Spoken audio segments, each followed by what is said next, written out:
Subscribe now and press the bell icon. Never miss an update.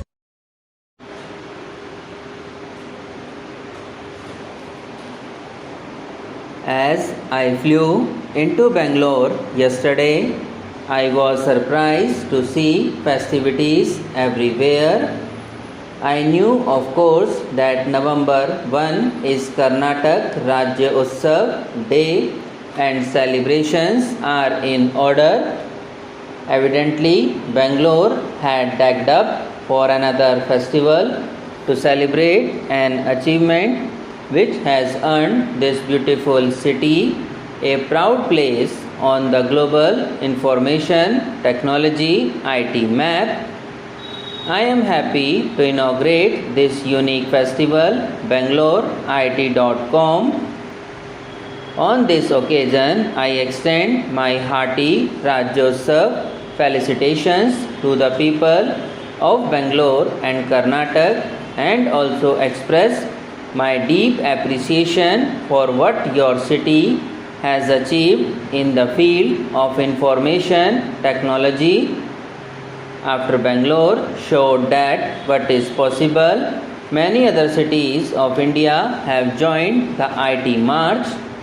Those cities that were already active have begun to move faster. There is thus a healthy competition among cities and states which is leading to the creation of better infrastructure facilities and more attractive investment options. All this is good for the country. Let 100 Bangalores bloom. But the point I wish to emphasize is that it is never easy to be a pioneer and a trailblazer. When Bangalore started software development and export, all it had was a dream and immense self-confidence. What it lacked in financial resources was more than made up by its bright and youthful human resources. Many of the titans of Indian software industry today were middle class professionals not long ago. They could start their own small companies only by mopping up their hard-earned but meager savings, which were sometimes augmented by the contributions of their generous wives. They, like many of the success stories in IT the world over, the first generation entrepreneurs who made it big because they had a big vision, but also because IT itself is a big leveler. For the first time in modern history, here is a technology which makes even a small town, school, student feel that he can aim high, aim global and get there. What a pleasant spectacle it is that a vast nationwide network of computer education centers has come into being within the past few years. It is a network that reaches in many states, even small towns and big villages, and significantly it has come up without any government support.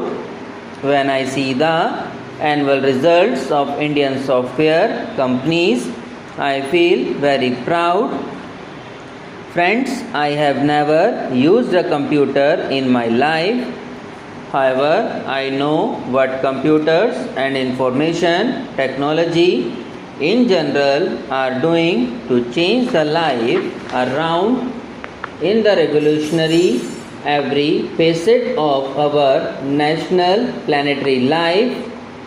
IT is changing the way we work, learn, teach, travel, business, communicate, entertain, and even the way we run governments and batches.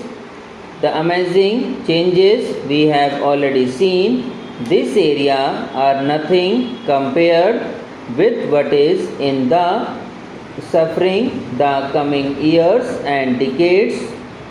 The internet, for example, does not just connect computers, it connects economics, cultures, communities, and hundreds of unique individuals on a single platform.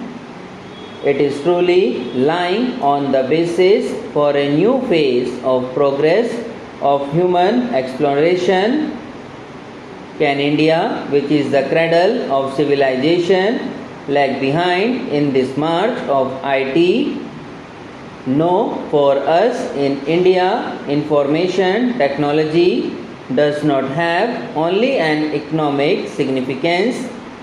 It is a civilizational necessity for us because it's going to re-establish India as a materially prosperous and a culturally resurgent nation in the coming centuries. Hence, I would like all my countrymen to know what IT is India's tomorrow. It is this vision which has made my government put information technology high on our list of priorities. The work done by the National Task Force on Information Technology and Software Development is well known to this audience. For the first time in India, an interministerial and interdepartmental mechanism at the highest level with active participation from the IT industry has been created to advise the government on all IT related matters. The first report of the task force, whose focus is on software development, is presently under implementation.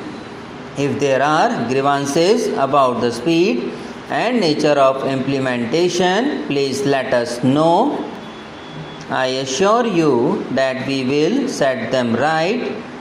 The second report aimed at making India a major IT hardware manufacturing center is ready.